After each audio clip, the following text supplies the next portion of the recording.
Hello everyone. So if you want to turn your new iPhone 14 Pro on or off without using the power button, you are to open up your settings, find your general tab, and now scroll down to the very bottom to your shutdown.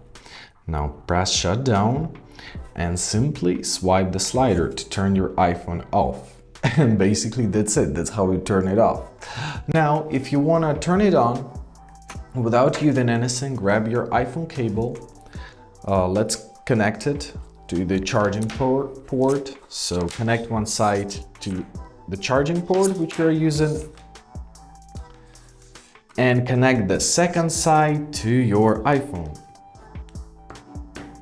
And that's basically it. As you see, it turns on by itself.